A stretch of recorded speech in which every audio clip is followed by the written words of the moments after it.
Good morning, everybody, and a very, very warm welcome to the virtual UJ Best Practice Engagement. We are really excited to have you all joining us this morning.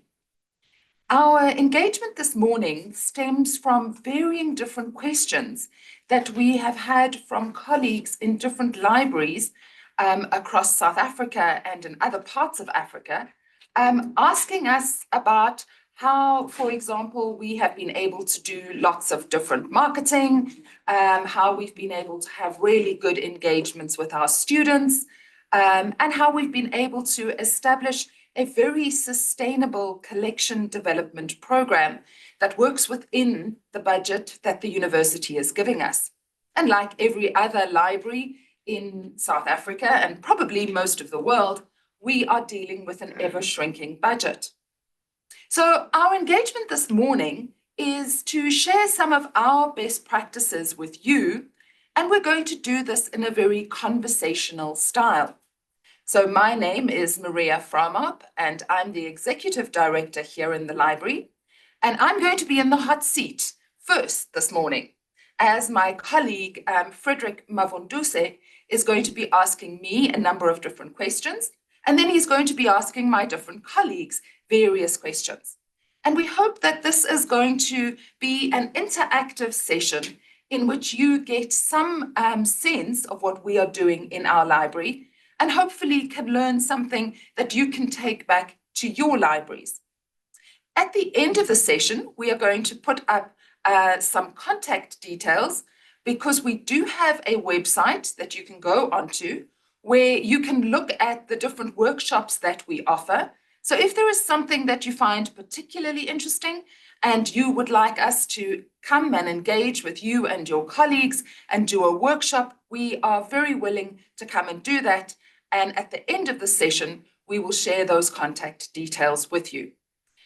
As this is an online session, we really encourage people to put questions in the chat, and we will either respond to the questions in our conversations, or otherwise we will be responding to the questions online. We hope that this morning is particularly useful and engaging, and that you will be able to learn something that you take back to your libraries. Because after all, we're all working together in the world of libraries, trying to offer the best possible support to our colleagues, the academic staff and students that we work with at our universities. So now it gives me great pleasure to more officially welcome my colleague, Frederick Mavunduse, who is our campus librarian at our Bunting Road campus. And he is going to be the facilitator of the engagements this morning, and he's going to be the man asking all the questions. So I'm now going to move over to the hot seat so that I can have the first round of difficult questions being posed to me.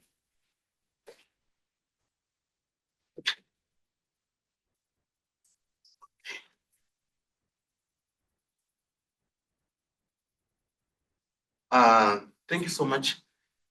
Good morning, colleagues, friends, fellow librarians, academics. Thank you so much for joining us today. And as Prof. Maria has alluded, she's now in the hot seat. And I'm going to be asking you some questions that have been posed that relate to executive management and leadership. Now, Prof, this first session is really talking about leadership and vision. And how do we build future fit libraries and drive innovation and respond to the broader goals of research and innovation? So that's our theme, so that our audience knows that. Now, my first question to you, Prof, is that from a strategic leadership perspective, how has UJ Library sort of positioned itself as a catalyst for research excellence and innovation across the university? Thank you so much, Frederick, and that's such an excellent question. I think one of the big challenges in any support environment in a university is that we are there to support and enable our colleagues to achieve critical outputs that the university sees as being particularly important. So when I have thought about the strategic plan of the library and how strategically the library engages with the university to support teaching, learning, and research, I've started by looking first at the strategic plan of the organization. What are or were the critical issues that the university saw as particularly important?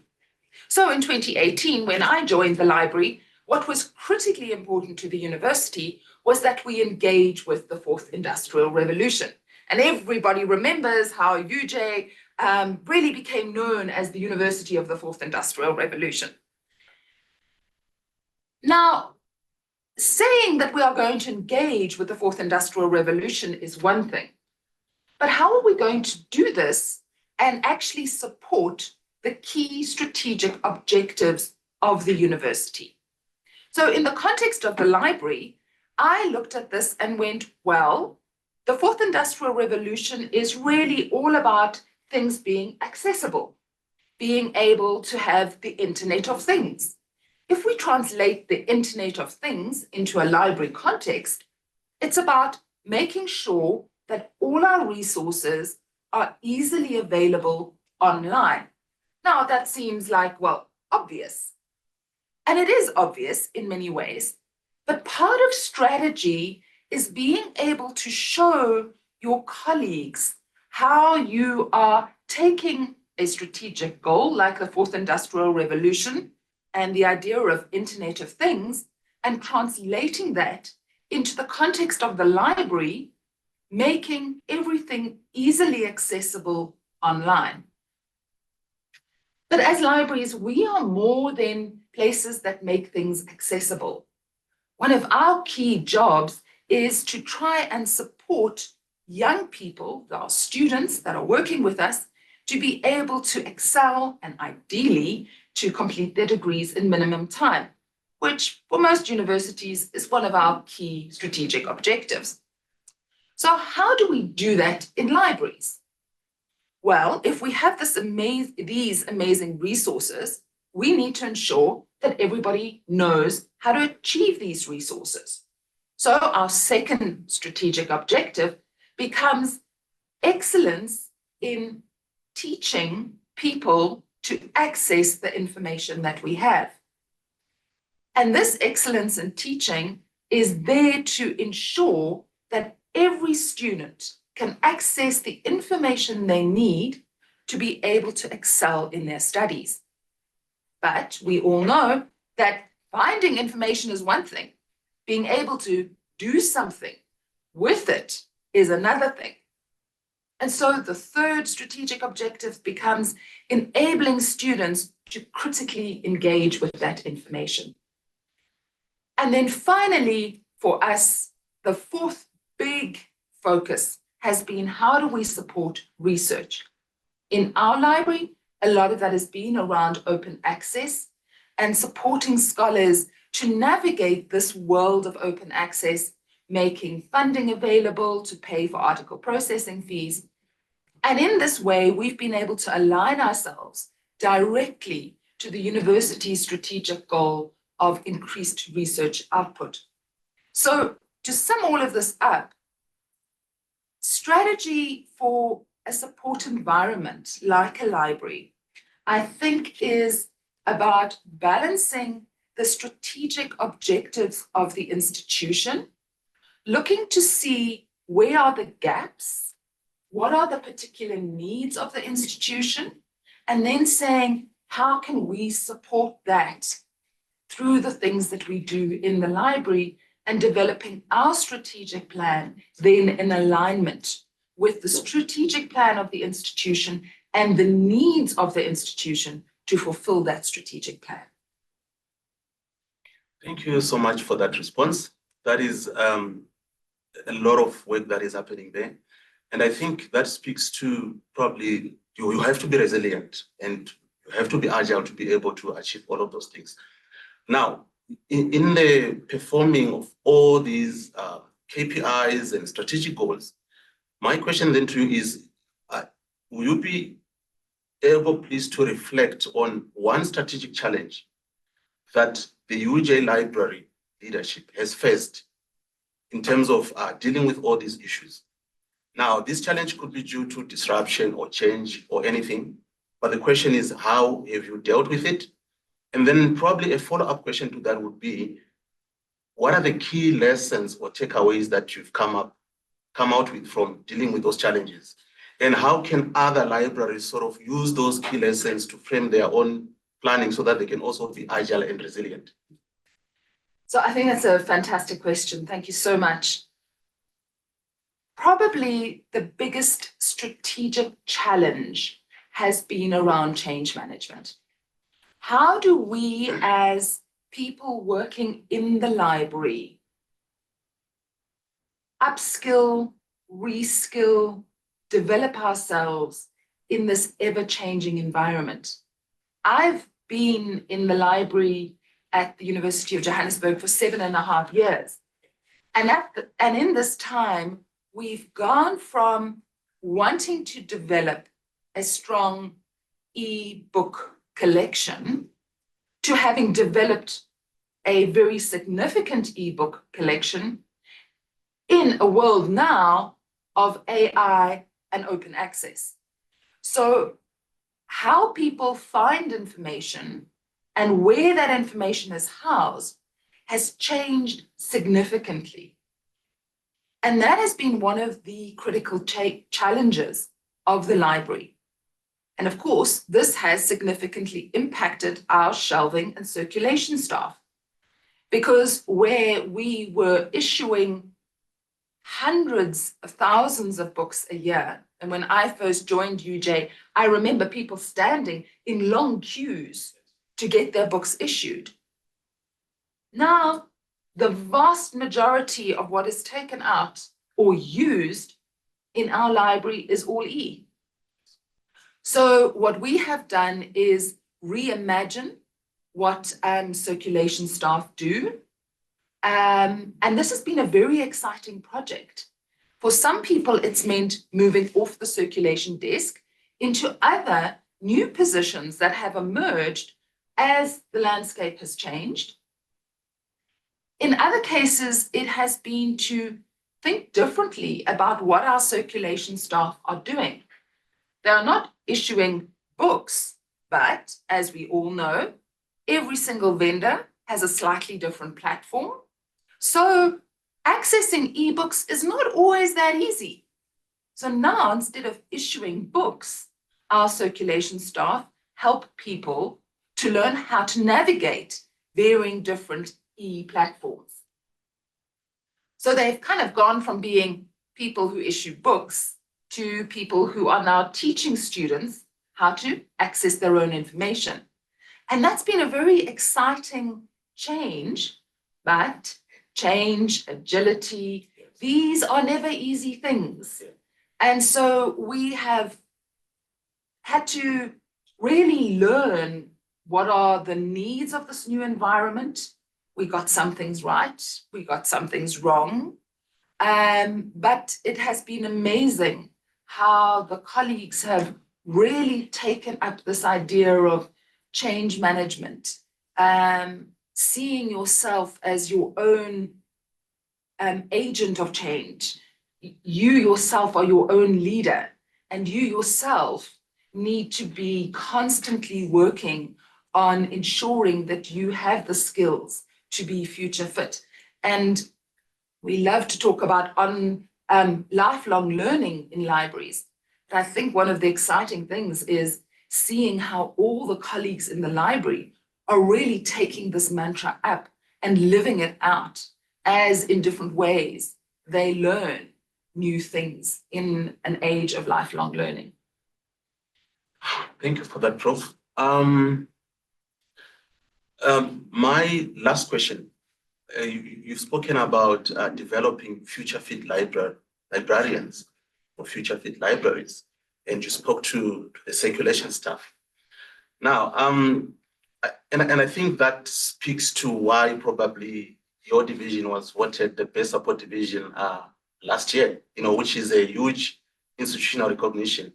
Now, my question to you is, if you are to keep that momentum of being this very good division that is supporting and doing what it's supposed to do, what are your strategic priorities going forward? Not only in terms of developing future fit librarians, but keeping the library aligned to the UJ sort of vision and goals of academic success for students?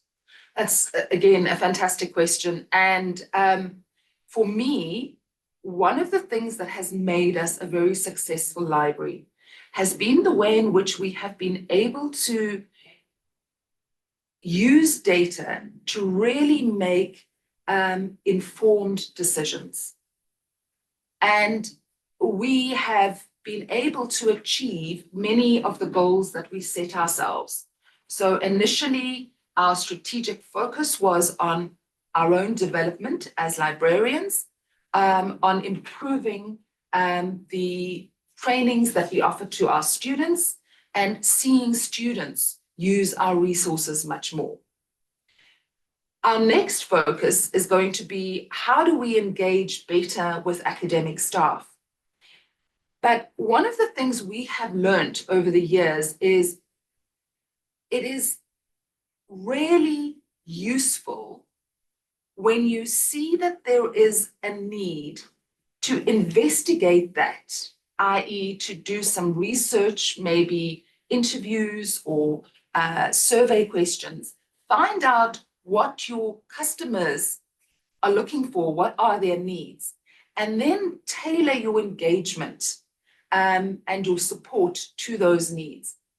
So for us going forward, in the next couple of years, we are going to continue with new innovations, new ideas, but also be thinking, how do we better support the academic staff at the university? And so I think that as you think about your organization constantly looking forward, it is about understanding what you've done well through data. What is the data telling you? And then seeing where the gaps are, finding out what is needed, and then responding to that. So making informed decisions from evidence rather than just a gut feel or because somebody said or because your boss told you. Thank you so much for that, Prof. I know that you've only scratched the surface in terms of what you could share, but as you've indicated to our audience, if they want to have workshops, if they want to have a sit down and discuss, we're going to be sharing those details. Lovely. Thank you so much for joining us on this conversation. Pleasure. And thank you so much for being the lead facilitator today. And again, to everybody, thank you so much for joining us. I hope today is going to be very helpful. Thank you, Prof. Now, colleagues, the next session that we're going to have, we've spoken about strategic leadership. Now, how do we move from strategic leadership and vision to making sure that this is operationalized and that there are results on the ground? Now, to talk to us about that, about how collaboration is the movement that helps us to move from strategic vision and leadership to outcomes on the ground, I'm going to invite Nomoya Mahlangu. Please join me on the stage, or in the hot seat rather. Thank you, Frederick. How are you? I'm actually very well, and happy to be here. Thank you so much. Now, Nomoya is our Director for Research, Teaching and Learning and Innovation. And she's joining us today to talk about a very passionate area or topic of hers, which is about task teams. Now, Nomoya, speak to us about this whole issue of collaboration driving the achievement of the strategic goals that Prof has spoken about. Yes. How did it come about? Why? And yeah, just speak to that. I want to leave this question a bit open so that you can maneuver around it and share the way you want to really sort of share it. Thank you so much, Frederick. Indeed, this is a very, it's a topic that is really close to my heart, the task teams. We've been using task team for over 7 years now. Task teams actually started in 2018. And really, why did we come up with this strategy of using task teams to really support library strategic goals? It's because, as Prof. Maria has said, there is just so much that is happening around the profession, the environment, and there is so much innovation, but you can't really use your current staff component to really achieve these things because it's such a lot. So the idea of task teams really assisted us in identifying staff that we already have who have skills, different skills, coming from different environments in the library. We've got people from technical services, from the circulation desk, from the IT environment and client services coming together to tackle a project. And that has really been the most successful way of using your human resources in a very productive way. So they will come together, there will be 3 up to 10 people coming together.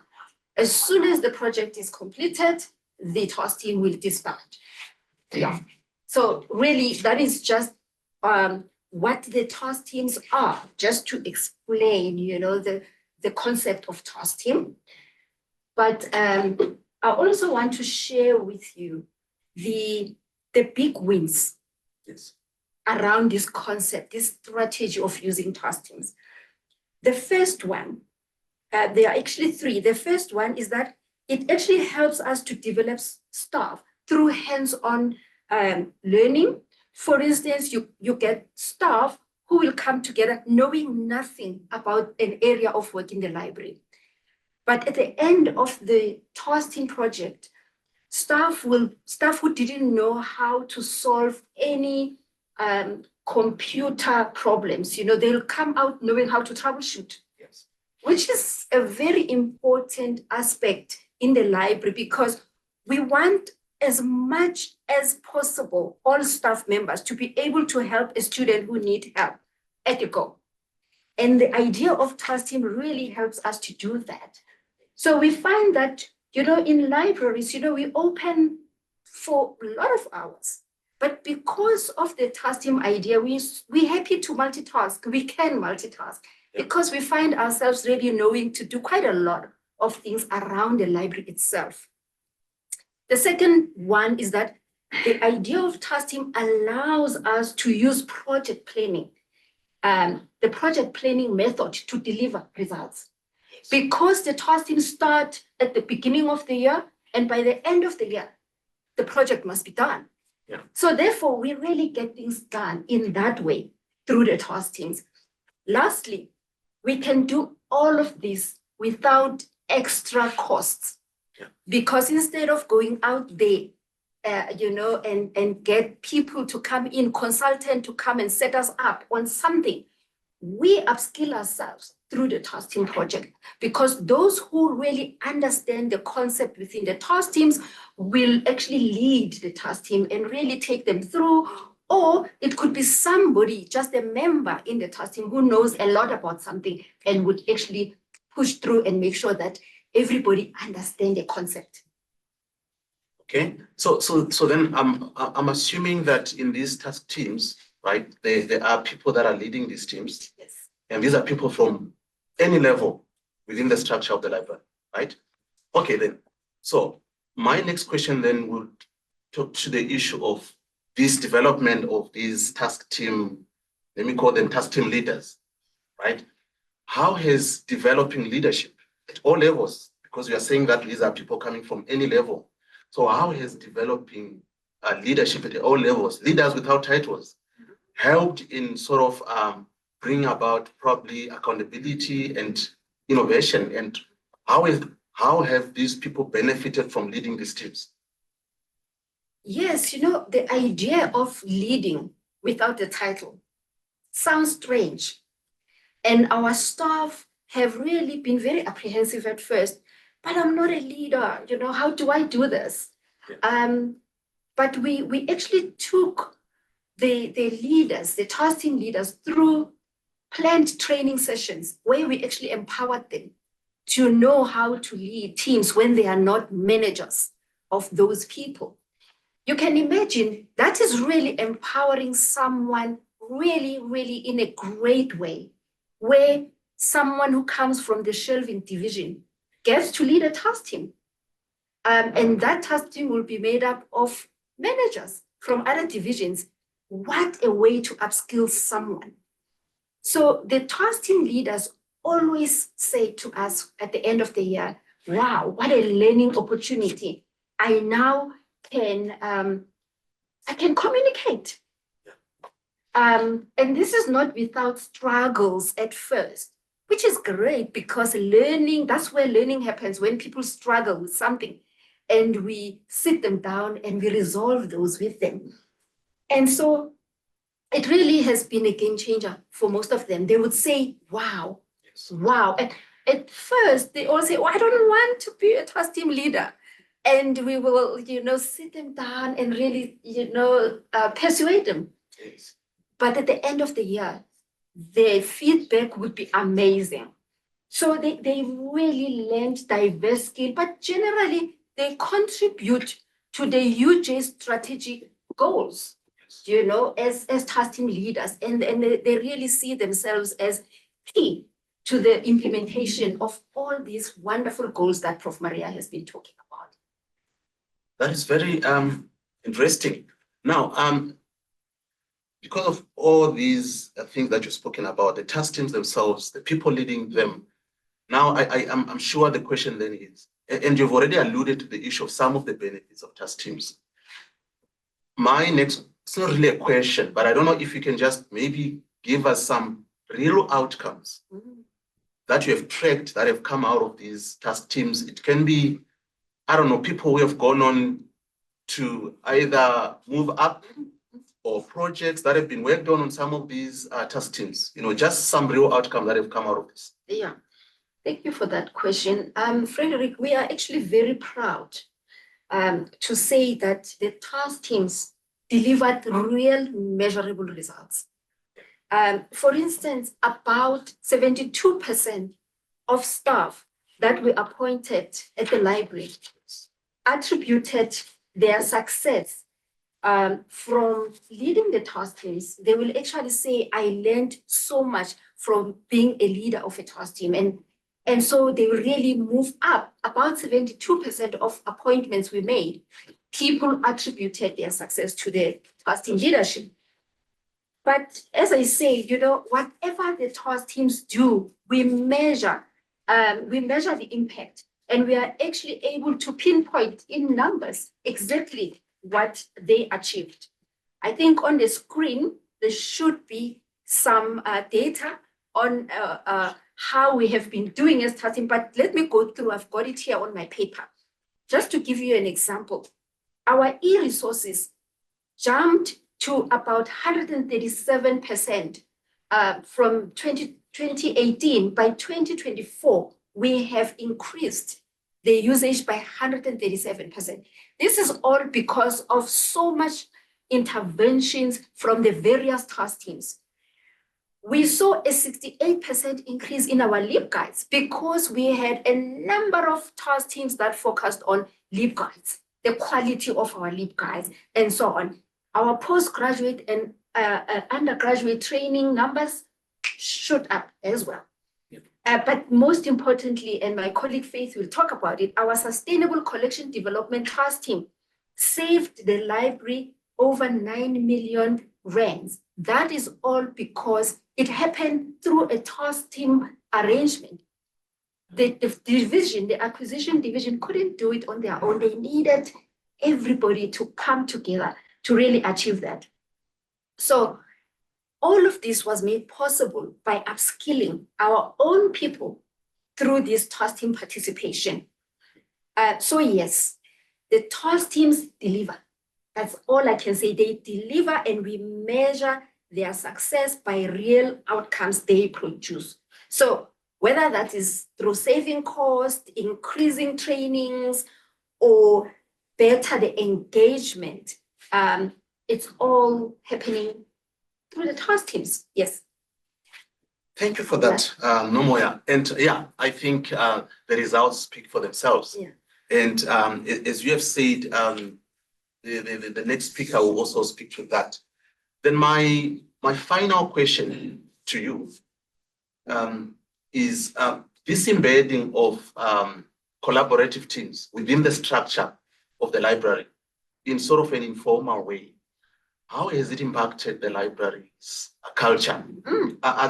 Would you say that there has been any shifts in mindset or behavior because of this designing of collaborative teams and then embedding them into the structure of the library? Honestly, it's been transformational. Task teams have actually helped us to break the silos. And we know as librarians how siloed we can be. Yeah. You know, the back end is technical services there, Yes. as client services there, is IT there, and so on. Through the task teams, we really are now working as one big team in the library, because the task teams, as I said earlier, are really made up of people coming from all these different areas within the library. Yes. But also, you know, because before, you know, people would stay in their corners, right? And now collaboration is the norm. When you work alone, it's not attractive anymore. Yeah. You know, it's all about collaboration. We've moved away from a strict top-down culture, you know, to something much more inclusive and dynamic, and very innovative. Because the whole idea of task team is to come up with innovative ideas to get something done in the most cost-effective way. So this shift created a more open and empowering environment. So people feel heard and valued. And the best part, I'm going to read here, leadership is no longer reserved for those with formal titles anymore. So anyone can lead a task team and contribute to the strategy and make a real impact in the library. So in short, task team have helped us to build a culture of trust, growth, and shared ownership. We have not just been delivering on library goals here, but we've built a stronger, more connected team all the way. That is a lot, and I also understand fully that it's not as easy as you just put a team and then the results come.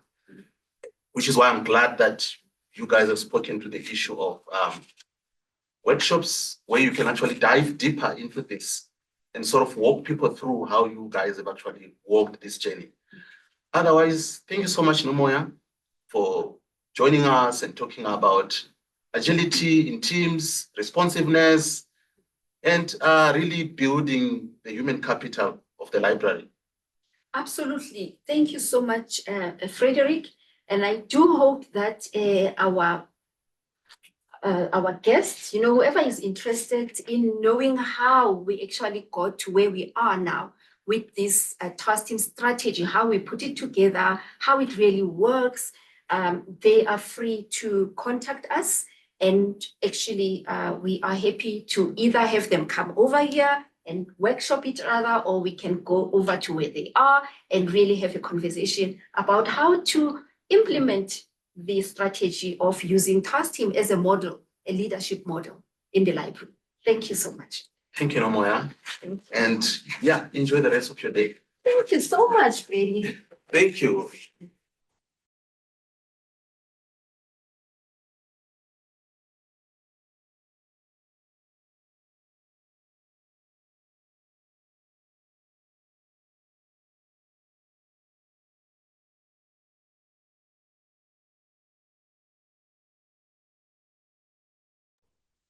Okay.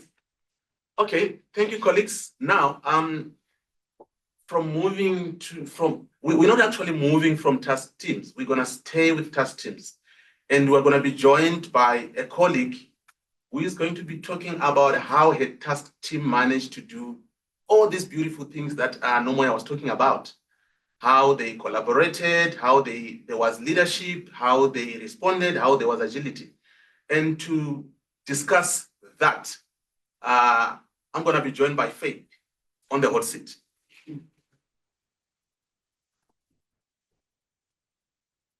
I think the hot seat is no longer hot, it's now burning. The two people here are making it hotter.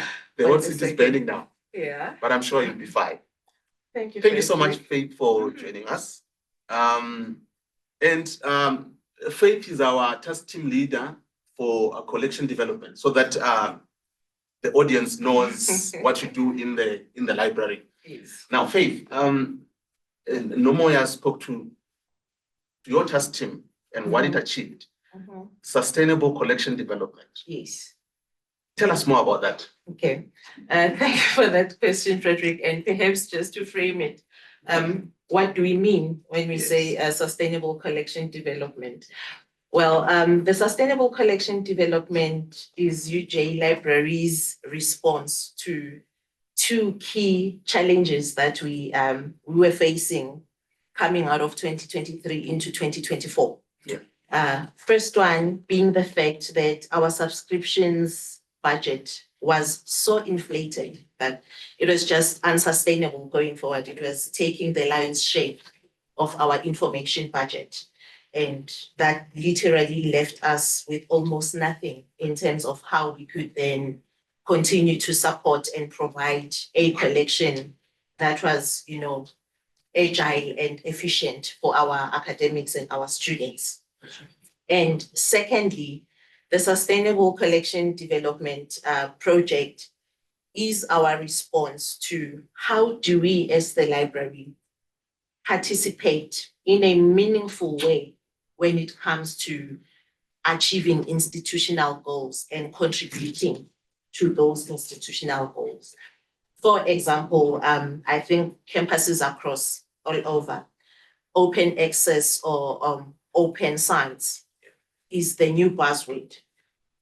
How could we then, as the UJ Library, position ourselves to support the institution in this area when our budget was literally almost non-existent because our subscriptions budget was just so inflated?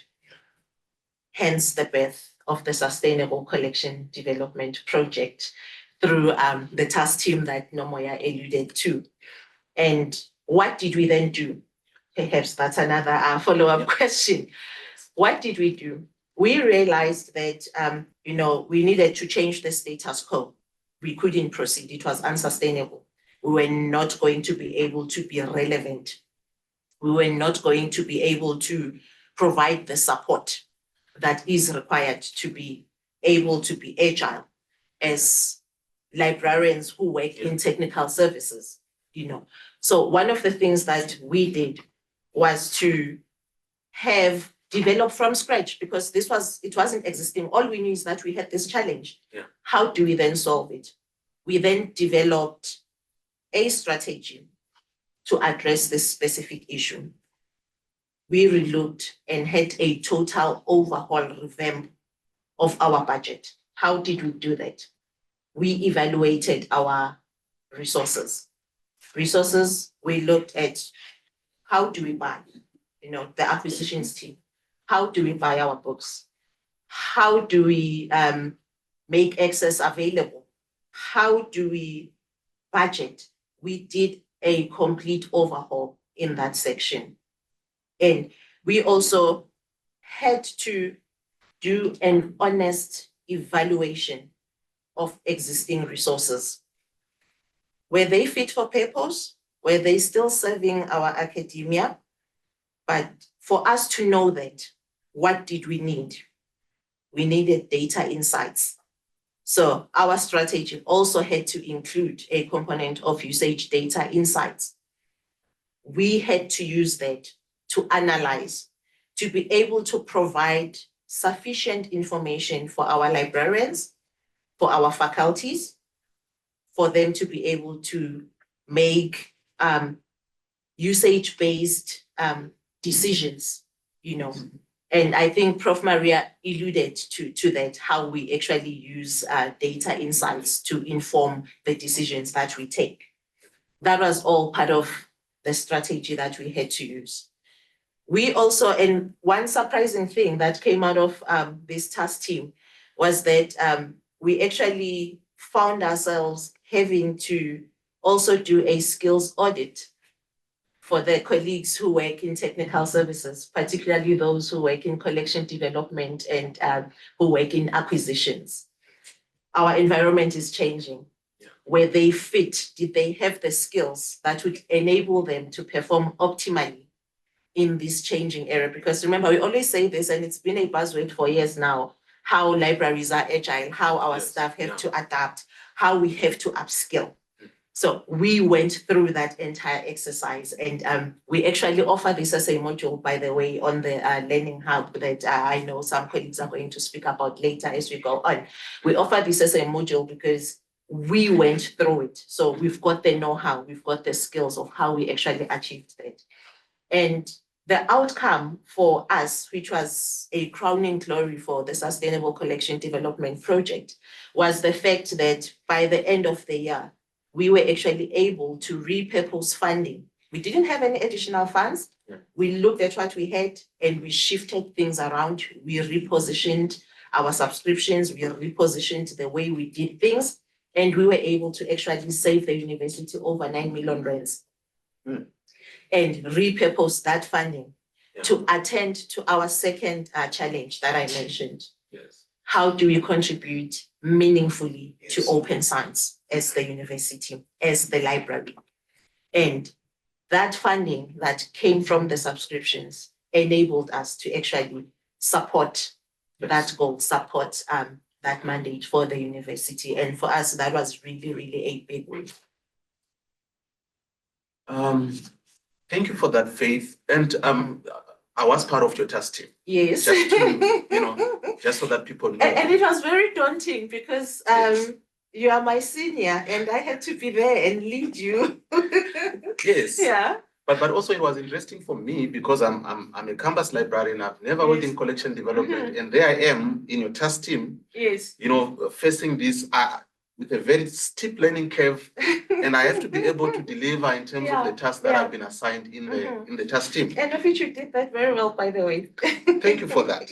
Okay, now my second question to you is that a lot of people will listen to you and hear all these things that you're talking about.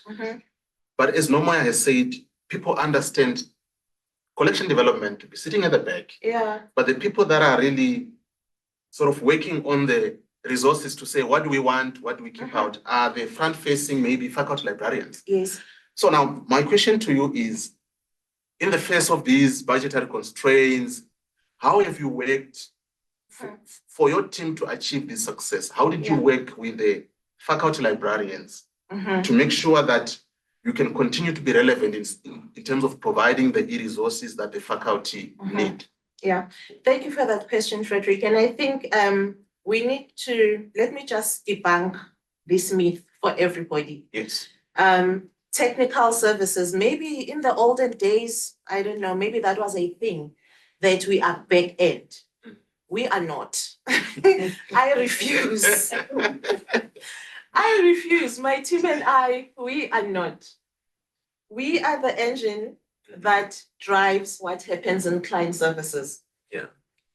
We are out there searching, looking for resources that are going to help you as the librarians, help you as the front-facing staff to support teaching and learning in your trainings. Currently, what our team does, part of what we do at UJ, my team is also responsible for ensuring that we have access. They are also responsible for discovery. Okay. We manage those systems. So we are not back end. I refuse. I think we just need to scratch it out. Have a huge eraser to take that part out. We are not back end. Yeah. And we also need to think about that as well and be intentional as Yes. the Yes. former, Mhm. back end staff Mhm. to say, how do we contribute meaningfully, Yeah. to what happens? And that speaks to collaboration. Yes. Who are our clients? Who is our contact? It is the information librarians. It is the faculty librarians. Mhm. And it is the students, because remember, when a user cannot access something, Yeah. it is my email, it is my team's email that is there who gets that report to say, I cannot access this specific database. Yes. So you need to be able to collaborate. You need to be able to upskill yourself in terms of the skills. Yeah. We teach you because we've learned all of those skills, what is needed, what has worked so excellently for us. So we have all of that, and it's in the module that I told you about. You must learn to collaborate. Yes. The power of communication, effective communication. Yes. These are all buzzwords that we sometimes use, but you always miss what exactly do you mean? How do I Yes. communicate Yes. effectively so that I yield results in what I've communicated to the librarian? All of those skills, by the way, we teach in that module. Yes. Yeah. So for me, those are two key things: collaboration and communication. Staff upskilling, you need to upskill yourselves as technical services staff, particularly in acquisitions and particularly in collection development. Thank you so much, Faith, for this insightful sort of talk on this theme of sustainable collection development. And again, I hear you keep saying that there is a module Yes. in the Learning Hub, and I think the link is there. Yes, on the chat. So our colleagues, you can actually go into the chat and then you can click on the link and then it will take you to the Learning Hub and you will see what Faith is talking about. Otherwise, Faith, it was a pleasure. And I hope that I am sure actually that anyone in the audience, if they get in touch with you, if they go to the Learning Hub, they will definitely be able then to see how they can dive deeper into what we're discussing today. Yeah, thank you for that, Frederick. And we are here as the UJ Library colleagues. We've gone through the path. We have tried and tested. So we are here to actually guide, to give you support so that you don't reinvent the wheel. Yeah. As well, because we've learned the hard lessons and we've shown, the wins as well. And we've grown and we're ready to share that growth with you, how you can actually implement it in your own spaces. Perfectly said. Thank you, Faith. Thank you so much, Frederick. All right, enjoy the rest of the day. You too. All right. Now, colleagues, our next session is going to be talking about data. Now, all these nice things that have been discussed, I mean, the task teams, the strategy, achieving the goals. The question now is, how are those things being driven by data? How are all these people making their decisions? And to discuss data-driven decision-making, I'm going to be joined on the stage, or in the hot seat rather. I keep saying the stage, Reneka. I'm going to be joined in the hot seat by Siyabonga.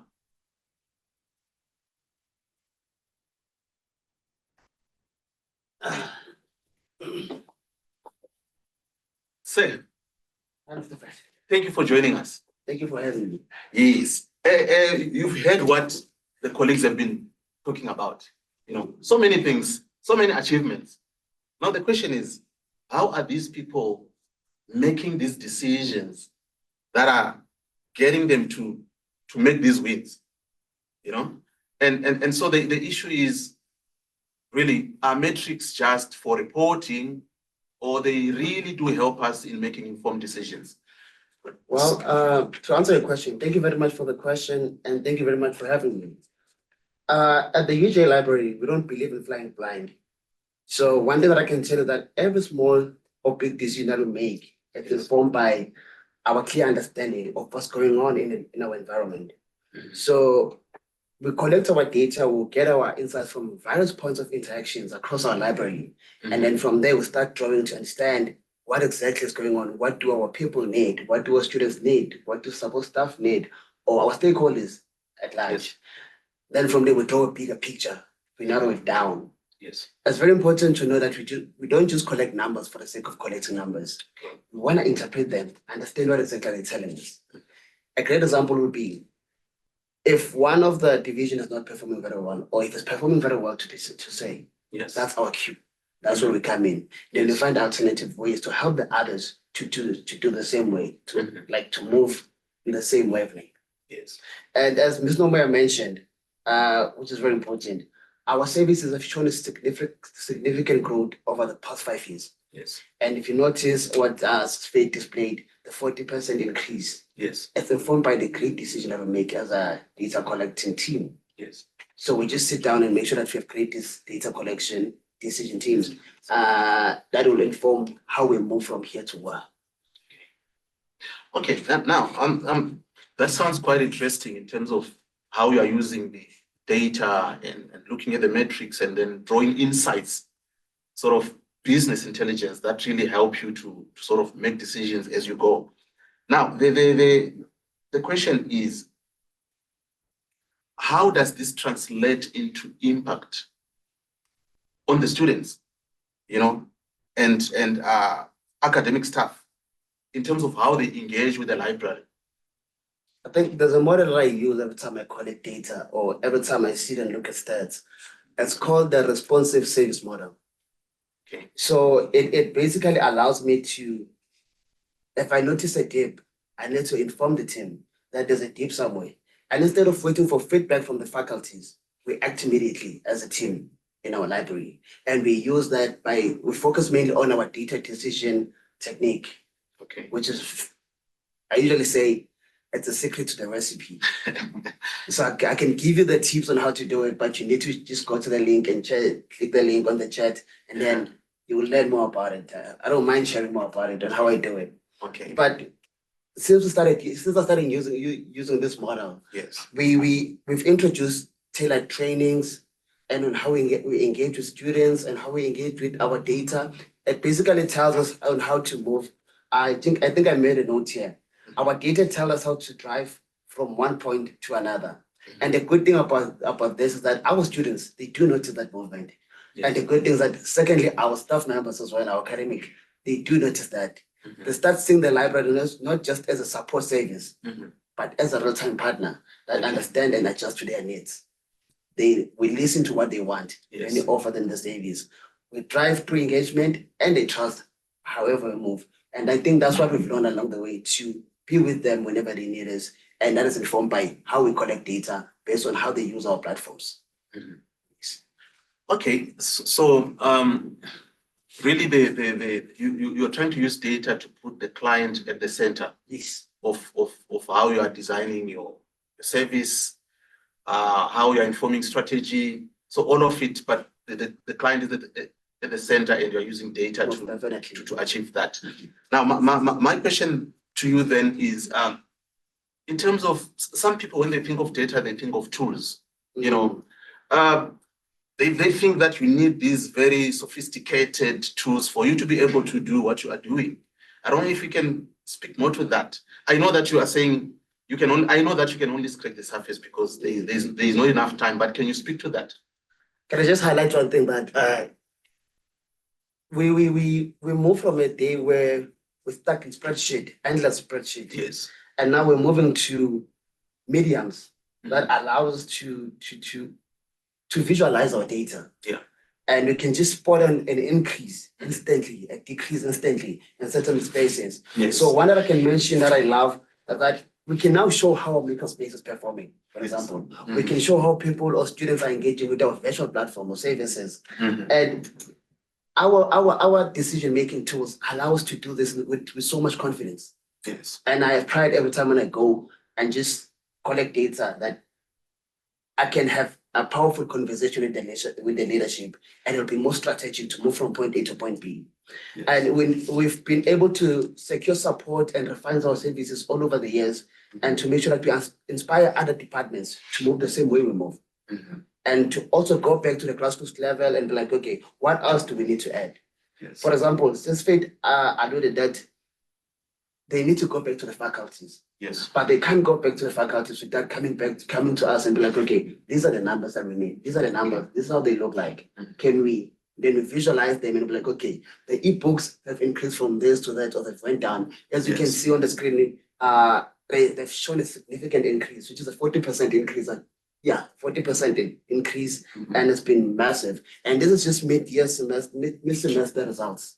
Okay. For 2025. We haven't even reached the year or ended the year. Yes. So think about it, by the time we get into November, September, or end of December, think about the results. And yeah, I think also our lift guide have been showing a great improvement, and we usually target where there's high traffic. So if you notice that, okay, during the day, the students are there, we find a way of going there. But I can share more again when you guys just, yes. you know the tools. And another thing that I've realized that we do very well in our library is that we saw a 42% increase in our trainings attendance. Yes. And particular in faculties that were underrepresented over the years. Yes. And we're like, okay, how then do we find a way of improving this? Then Yes. That's where we came in. We're like, this data-driven adjustment has helped us to improve the value of library instruction and student access. It has positioned the library as a vital part of academic support. It is not just a place where you can come and just take pictures, because some of the students, they come to take content, but now they realize that this is the real-time partner. This way, they need a lot of tools, and we're there to help them. That is very interesting, and I know that there are colleagues who are going to come and speak to the issue of visibility and having a voice, because I think all these things sort of speak to each other at the end. So now, here's my closing question, because you said a mouthful already. Other libraries who want to walk this journey, right? What do you say to your colleagues who may be either in similar roles, or libraries who do not have this role that you have at all, in their structures? What is your message to them? That's a great, very beautiful question. And I wish I could share the secrets of the spice that I use when I cook, but I can't. The only thing I can tell them is that it's absolutely possible for everyone to do that. Yes. What we have learned is that you don't need to flash your expensive tools. Yes.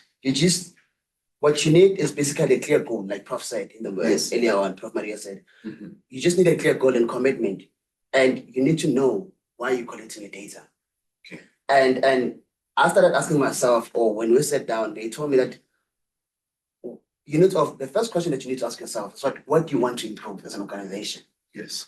And once you know that, then ask yourself, what does success look like from our standing point? Yes. I think that's what makes us the best supporting division in the whole UJ community, because we know what success looks like from our standing point. We also know what we want to improve. And once you have those elements, trust me, the rest will follow.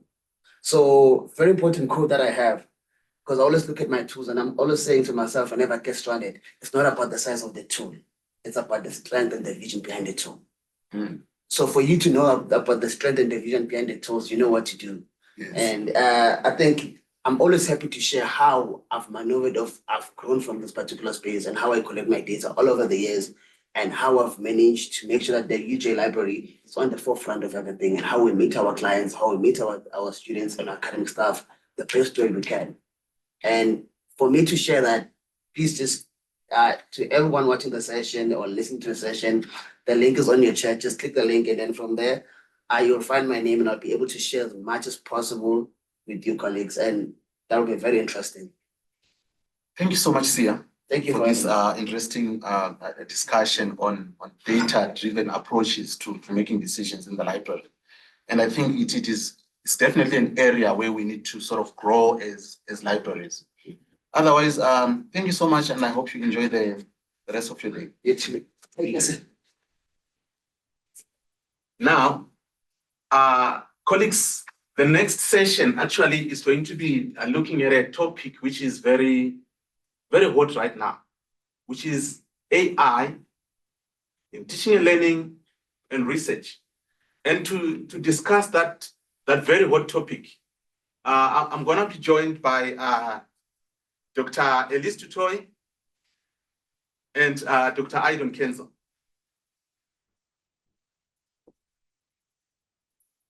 Thank you, Dawn.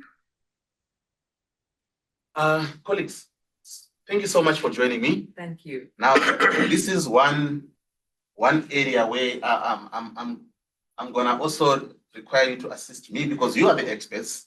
I'm not an expert here, but really this is a hot topic, and I think we'll all agree that because a lot of people are asking themselves to say, what does sort of the meaningful use of AI, which is ethical, which is innovative, what does it look like, right? I think that is the question there. But then again, also because we're discussing this within the context of libraries, my first question to the two of you is, what role do libraries play in this, in the use of AI in academia? Is this supposed to be our role, or is it sit somewhere else in the university? I'll start with you, Dr. Elise. Libraries play a very important part in educating and upskilling not only students, but also academics and librarians. I think the problem comes in with the uncertainty. So many of the librarians fear AI. But if you have a solid understanding of how to use it responsibly, then you are able to not only guide your fellow colleagues, but also students and academics. So it's extremely important to have an in-depth understanding. So it's not just about cool tricks, but it's about building proper strategies into policies, into guidelines, into assignments. It's basically a step up of digital literacy. So we work with information every day, and we teach students how to access and other patrons high quality of information. But now it's just repackaged a bit differently. So what we then do in these courses is we teach you how to apply practical strategies immediately, not only in your everyday work, but also with students and in your daily activities that you do. So it's very important to overcome that fear from being proactive to reactive. And that is what we teach you in these workshops. Thank you, Dr. Dutre, for that. Dr. Kenzo, Dr. Ali is saying that this is not about some cool tricks where you're just having these tools as fancy things that you are having in your toolbox, maybe as a student or a researcher or an academic. I don't know what you can add to what she has spoken to in terms of the role of libraries in driving the use of AI within the academic space. Okay, so in terms of my portfolio is digital scholarship, of which is implementing academic development initiatives which are centered around the ethical implementation or integration of emerging technologies in research and teaching and learning. So the issue of AI is something that most people don't want to talk about. It's like it's a can of worms, so they just leave it like that. But the reality is that AI is happening, and it's happening now. And there's situations where things happen and you can't wait for a policy to be there. So academic integrity is something that is very key in our environment, to a point where we have to make sure that we put systems in place to ensure that it's upheld throughout, And our students these days, they are exposed to AI in one way or another, And that's the caliber of students that we have. So we cannot sit back and not talk about AI at all. And so in this process, we make sure that we guide them in terms of how to use it in research and also in teaching and learning. And one of the things that we advocate the most for is that there is no intelligence without human intelligence. So it's artificial intelligence, we're talking about. So we make sure that in that process of using it, students know before they engage in any activities using AI, how to approach it. And what we advocate for is metacognition in terms of teaching and learning, where students or researchers have to think about their own thinking. How are you going to use AI in whatever project that you are doing, so that even at the end, we'll be able to reflect back to say, this is how you've used it. Usually, if a person cannot tell you how they've applied their own human oversight when they're using AI, then there's a problem. So we always teach them to say, this must actually complement your own skill, but not replace them. So that is where our role is. And I think because libraries, that's where people are used to getting sources and all that. And AI, for instance, even, accesses some discovery, a database and all. So I think in one way or another, it's very much linked to the role of the library actually, making sure that it contributes to research and innovation within the university. Okay, thank you for that. And then before I come back to you, Dr. Choi, I'm just gonna just quickly, because I know a lot of people, the question that they have is, what is this digital scholarship sphere? Because they see it on our website and even on the link guides. How are you sort of, are you redefining digital scholarship? What is happening that is different from the sort of our old understanding of digital scholarship? It's not about redefining actually, just to make sure that it's structured in a way that it responds to the current needs and the of research. So digital scholarship refers to any research that was done through maybe digital technologies or by digital technologies, or was delivered through digital technologies. So for instance, digital technologies have affected almost every sector. You can talk of digital banking, digital marketing. So academia is not spared, So that's why we've got digital scholarship. But we support researchers in terms of providing specific tools and also their academic integrity. But even in methodologies that maybe previously there were things where they could only be done by human exclusively. But now you find that technologies can do it. I'll give an example with ethnography. It's one of the methodologies where you would go to a specific culture and actually immerse yourself there as a researcher to actually study that particular culture. But today there's ethnography, which is still ethnography, but actually you can immerse yourself in the culture of people and study their behavior online. So that just shows us how much the digital age has actually penetrated in academia. And this is something that is really the core. We can't ignore it. We have to make sure that we provide guidance in terms of doing this ethically. Okay.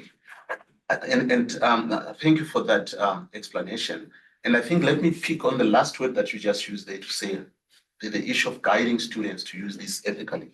And then I'll come with that to you, Dr. Dutoy.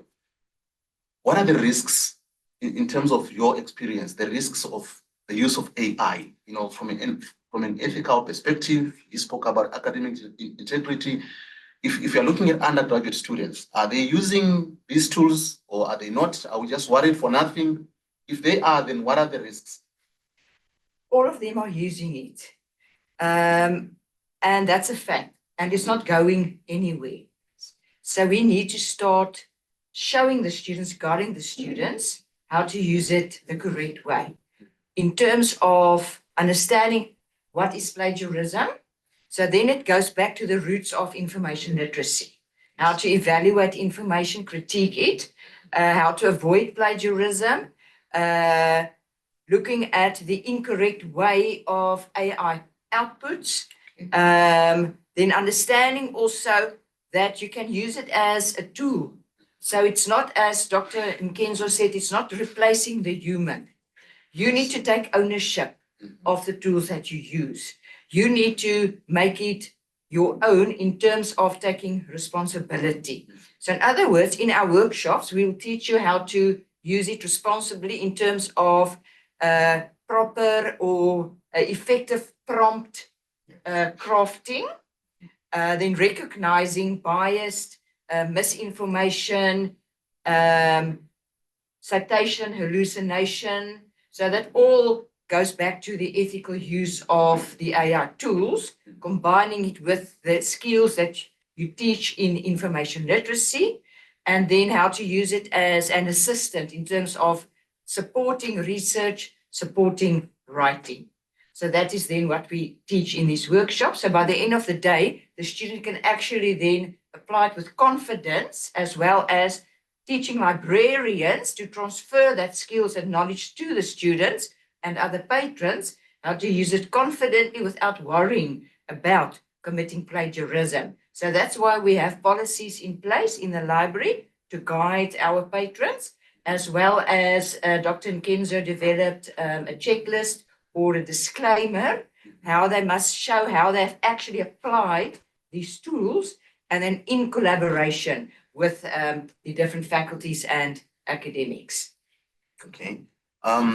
Now I'm going to ask a question which will also come to you, Dr. Kenzo. Now, in terms of the results, I know that Dr. Tuto, you've been very successful in your information literacy, digital literacy programs that have been rolled out, which have become compulsory in some divisions, even though information literacy is not a compulsory topic for all students at UJ. How are you going to be sort of rolling this out? Are you going to use the same approach, or is there anything that you're sort of going to do differently now? Yes, so we have two short learning programs at UJ. It's part of our UJ digital short learning programs, and many of 8 departments made it compulsory for the students with great success. So we did a survey, and 1,160 students completed the survey to determine their course experience. And the majority of those students informed us or via the survey that they are able to apply what they've learned to their other coursework. So we're taking it now a step ahead. So based on the success of these 2 short learning programs, that's why we are now developing these generative AI literacy workshops. And then ultimately, it will also then be developed into certified short learning programs. Okay, well, that's beautiful, and thank you for that. I think the same question. I know that your division is still fairly new, but I know also that already there are a whole lot of achievements that you've already sort of managed to win in this short space. Can you speak a little bit to that? Okay. In order to measure our success, we came up actually with different metrics. For instance, measuring awareness and also trainings and consultations that we do one-on-one. So those are the things that we put in place. And in implementing this from the beginning, we actually just had to look at our strategy of our university in terms of research and innovation, and making sure that we respond accordingly in terms of digital tools and methodologies that are. And just as a follow-up to that, Prof spoke about, when I was asking her about what are the sort of strategic priorities going forward, she spoke about academic support. And I guess that's where you sort of really sit in terms of what you're doing now. How have you experienced this push to support academics, particularly in your area? Okay, the issue of academic development is something that is very continuous. It doesn't really have a beginning and end. It's very continuous, where you continuously assess the gaps and then the needs, and then from there you provide the training to address those things. And it's sort of like a moving target. So that's what we do. We always check in terms of the gaps, in terms of the needs of our researchers and academics, and then from there we provide training or support accordingly. That's our method actually of doing it. Yeah. Okay. Then I'm gonna come back to you probably as my last question. The colleagues who are interested in designing all of this, what is your advice to them? Because I know that this is a very big topic to sort of flesh out now, but yeah, to those who are interested in walking this journey, what are the key things that you can actually say to them? I think that generative AI or AI, Yes. people think it's more complicated. They make it complicated, but it's actually, if you know how to use it, it's very simple. So my advice would be, in terms of my portfolio, is to go back to the basics. Okay. So start with the foundation, that you have a sound understanding of why is AI important in your own environment. How can you use it? How will you benefit from it? And then move on to the more complicated or to the more advanced aspects of generative AI in terms of using it for research purposes, for example. But number one is you first need to understand information. Where does information come from? Why do you want to use information? What is the criteria that must be met with this information? So again, we connect the skills of information literacy with generative AI literacy. So it's making that connection between using information. It's just now basically being packaged in a different way. We have always had information. We have had technology in terms of databases, cloud computing, etc. So it's just a bit of a repackaging. So if we start with the basics, the foundation level, and then we scaffold it to the more, when we do the more advanced literacy of AI, where Dr. Nkenza will come in. Thank you for that. And then, so Dr. Kenzo, going forward, I'm not sure where we are now in terms of how AI is being used in academia. Let's say if it was at 10% or 20%, do you see this increasing? Do you see the academic space completely being changed by the arising or the arrival of AI and its usage in academia? Absolutely. The evolution of academia in terms of this imaging tools, it's quite inevitable. So, but going forward, the key things that we do in terms of AI implementation, technology is just one but part of it. It's not about providing the tools that people need to say, you've got the tools now, you can use them. We actually have 4 pillars that we focus on. The first one, that's your technology. Second, it's your data. Third, it's your processes. And then fourth, it's people. So first, on the technology is good, but it's only an enabler. You can have it there, but like if you don't know how to implement it, that is not going to make any change. So we have the technology ready. And then secondly, in terms of the data, be data driven. Always assess the gaps and make sure where your interventions are really targeted. And then thirdly, you've got the processes. There's different processes that are following the university. Make sure that it's going to really integrate into the existing processes. I've talked about the AI declaration, for instance. There's some of the processes that one will have to really look. And then the fourth one, which is the biggest part, is the people components, where you're really dealing with people. It's a change management process. There can be resistance here and there. So those are the things that you need to deal with. But the core thing is that in the beginning, make sure that you assess your library's digital maturity. And then from there, then you can come with those 4 pillars and see how you implement going forward. So if you make sure that in the whole process, you've covered those 4 areas, you will indeed be successful at whatever project you are doing in terms of digital scholarship or AI or any other emerging technologies. Yeah. Although AI is the one that we talk about, obviously there's other technologies that are still going to come or are coming out. Yeah. And I think that's actually key, because both of you are not just dealing with AI, you're dealing with many other technologies in terms of supporting teaching and learning and research, and even in developing academics or academic development, as you call it. And I think that's why really, if people go to the Learning Hub, they will find more information on that. If they are to engage with you, then they will actually find more information on how you manage to do this or put these things together. Otherwise, colleagues, thank you so much for joining me. This was a cold seat. You joined me in the cold seat. Otherwise, thank you so much, colleagues. Yes. So now you've warmed it up for the colleagues that are coming. Yeah. Thank you so much. Thank you. Thank you. All right. Okay. Now we are coming to the end of our session, and a lot has been said. But now the question is, do people know all these things that we're doing? Are these things really visible out there? Does the library really have a voice that people are hearing outside? And so the 2 colleagues that are going to join me now are actually proposing that the marketing and events are not just an add-on. These things are core to the library strategy.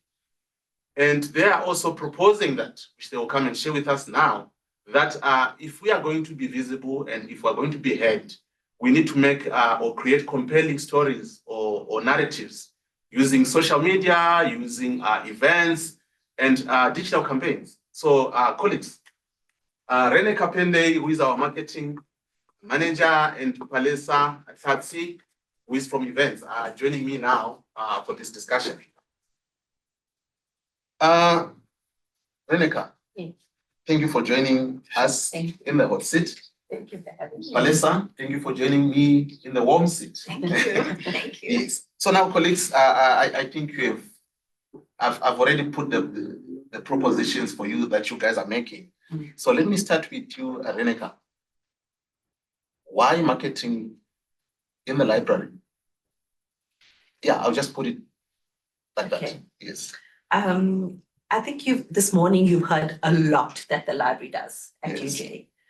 But how are we going to let everybody know what we do? Yes. Whether it's the university, our academics, or our stakeholders. And the way we communicate this is by social media, is by that kind of communication. How did you hear about this particular session?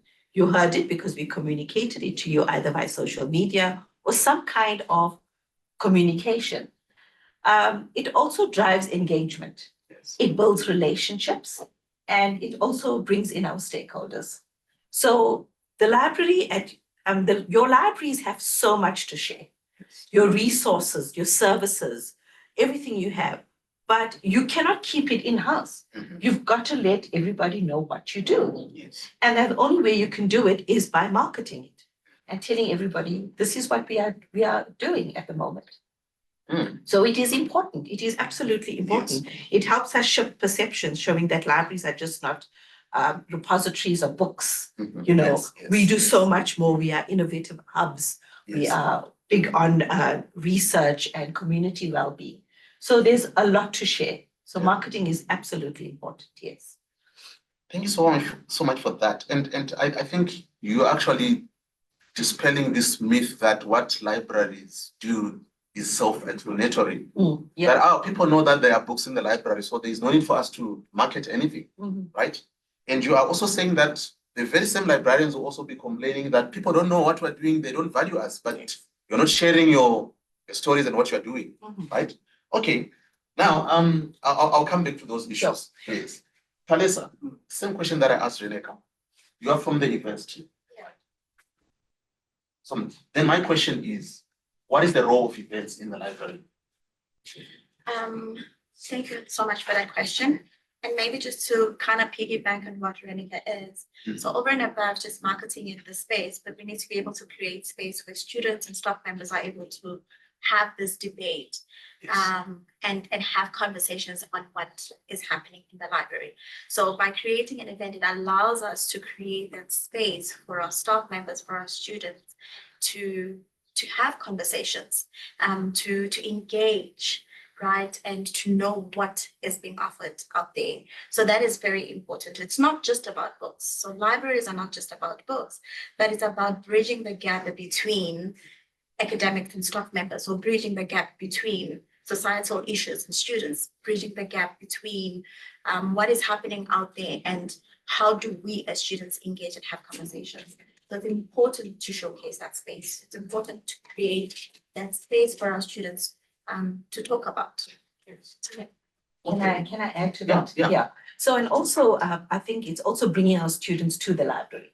And our events do bring that. I mean, we have big events like our Student Expo, for example, Yes. which actually shows our students what the university has to offer. We are known as the support services of the library. But what do we do? How do we support you? Yes. So we have an annual Student Expo across all our campuses, and we bring our students to the library. So it actually students come to visit us. I mean, we at Auckland Park campus, we are big, we are huge, and we all know that our students believe you can get everything on Google, but we have more to offer just than that. And the events are not only about the conversations; it's about showing you how are we here to support you in your academic journey. Okay, and so Palesa, I'm sure this space where we are now, this is a result of people from events, creating these hybrid rooms, soundproof, all these nice fancy tech and cameras, and definitely this is a very good space for people to come and have conversations. Okay, now Reneka, I'm coming back to you because I know you have this theme of boost your reach, right? And I know that you sort of want to share a little bit of that with our audience. And other colleagues who have asked you guys about how are you doing marketing in the library. But I want you to speak to marketing in the context of this boost your reach. Without giving too much away, right? Yes. Okay. So I'm not going to give a lot away. All right. I'm just going to be very basic about it. I think boost your reach, it's about building a compelling brand, firstly. Yes. And it's about designing content that captures attention. And it's about creating events that engage with users, right? That is what Boost Your Reach is about. And how we do it is what you would learn when you register to on the Learning Hub. So I'm not going to give a lot away. But it's also about tracking what's working through digital metrics, which you heard Sia speak about earlier. So for example, we also do stats for social media, and we know when we are fluctuating, which month we know when we are really have risen in social media, and then that is how we boost our reach. We try and you can see our social media growth over the years. Yes. In when we had social media and when we didn't have social media, and you can see how our stats have grown. Yes. And that is all about building the compelling brand and designing content that captures the right audience at the right time. And obviously it's when we use our metrics, we this is how we track what we do and how well we do. Yes. So yeah, I'm not giving a lot away, sorry. And it's about sharing what works in these platforms. Okay. Yeah. All right. Okay. And then so I'll come back to you then, Palesa. I know that some people probably do not understand how important it is to create spaces where people can engage, because actually that is really the heart of the soul rather of academia. It's for people to be able to sit down and have a discussion. In terms of numbers, what are we looking at? Roughly, how many events are you doing? The different types of people that are coming, is it just academic students? Is it people from outside? Collaborations and stuff like that. But that's an amazing question. And I think it's really one of my favorite questions to say, because you really have to look at where we started. Yes. And when we started doing events in 2019, we were only doing 30 events at the library per year. And when you see now, we are running over 300 events per year. And not only are we just reaching our students and external community, but now we're reaching international and global stakeholders. And that just speaks to the type of reach as a library we have from the events that are created here and the platform that is created here. So it's not just about here at the library and our students, but we are now able to reach external and global stakeholders as well. So it's been absolutely amazing. Through marketing as well. And marketing as well. Yeah. Actually, I think that's because I think these two are so intertwined, because then when there's an event, it has to be marketed. Yes. Right. And then you guys sometimes are also marketing an event, which these guys are, so you are really one team. Yes, we are. Yeah. Absolutely. So talk to me about the real outcomes. What is this? The events, the marketing, what has it done to the UJ library brand? What are the benefits that have come your way, both internally, within the university, UJ, but also from external stakeholders or people who didn't know us? So yeah, absolutely. I think it's been a game changer for us as a UJ library. Yes. Because our strong social media presence has elevated our visibility globally. And I can give you an example is that firstly, we as a library, we own TEDx University of Johannesburg license. And if you know about the TEDx brand, you know that it is a global brand. So the TEDx license sits within the library. And you can see a picture behind me or on the screen where it shows that was our event last year, where we had 450 attendees in the theater and we had to turn people away. So the global visibility was absolutely amazing and we were gobsmacked, really and truly. So it's positioned us as thought leaders. It's allowed us to showcase innovation and make global partnerships as well.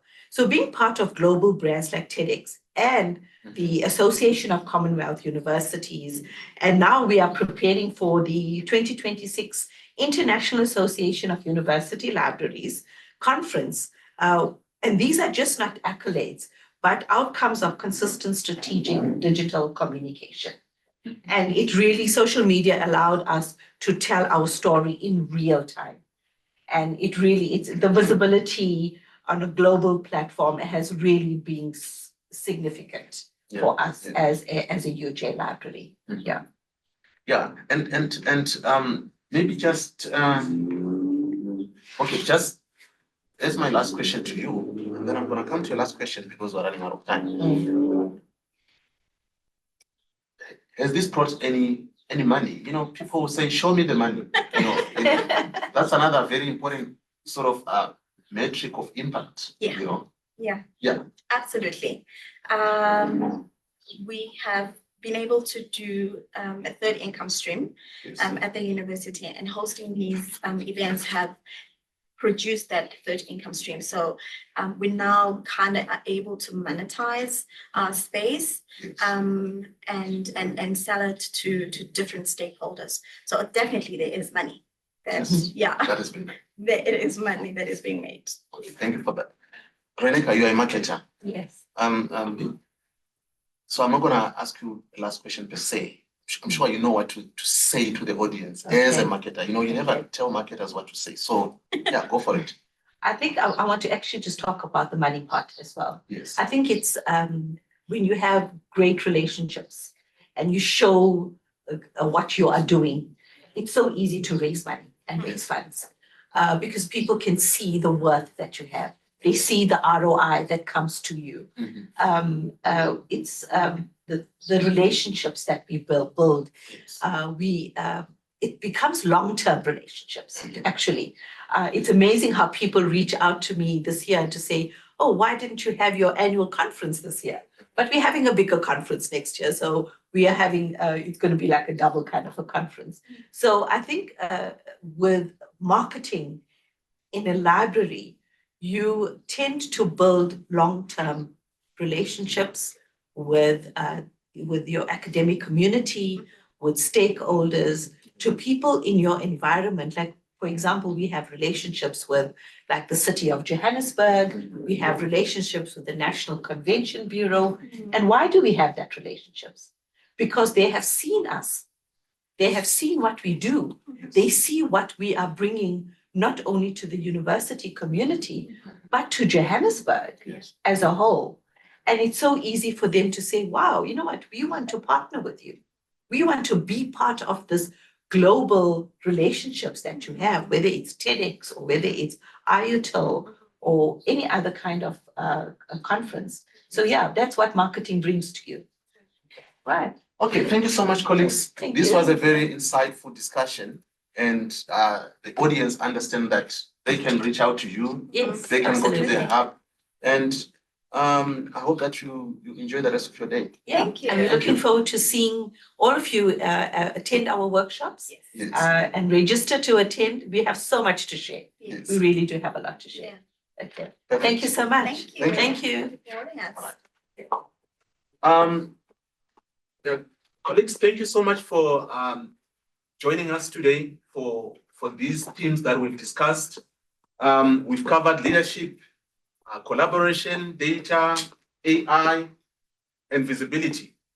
And as Reneka is saying, what they've done today is just to show you the door.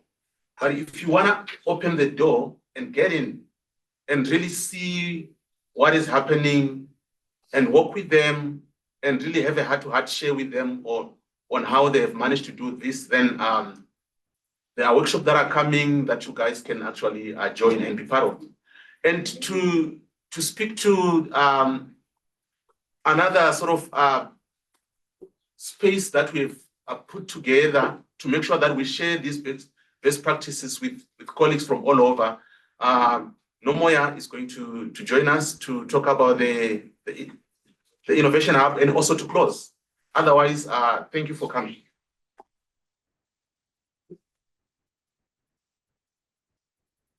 Good morning. Yes. It's me again. Colleagues, I would really like to start by thanking our fabulous facilitator, Mr. Mavunduze, for really steering this ship in the right direction this morning. Thank you so much, Frederick. I would also like to thank our facilitators, the UJ library staff, for doing such an excellent job of really just sharing what they do. And I must say, colleagues, that Sharing best practice is what librarians do best. This is what we do. We always share what we do. However, UJ Library wanted to do this in a much more structured way, like this. You know that we always visit each other and we say we're benchmarking this and that.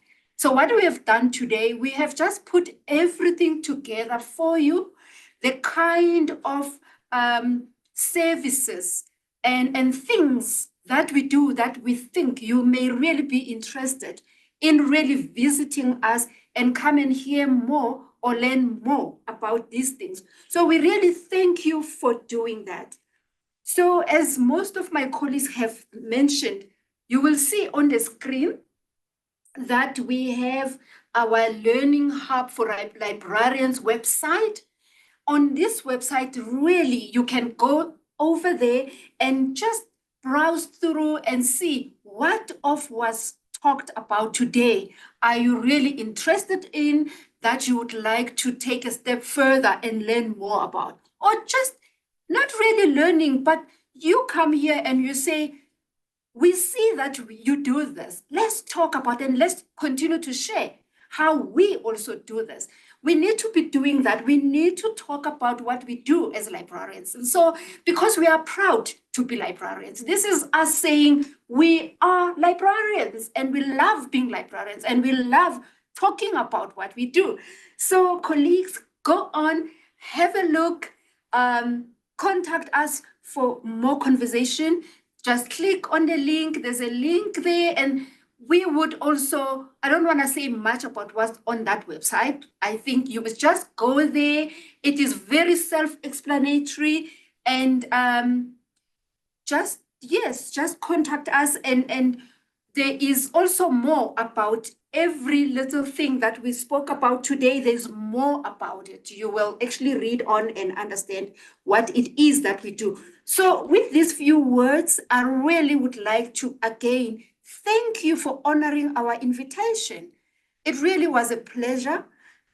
We would love to do this again next time. So join us again. So I really thank you for coming. Thank you.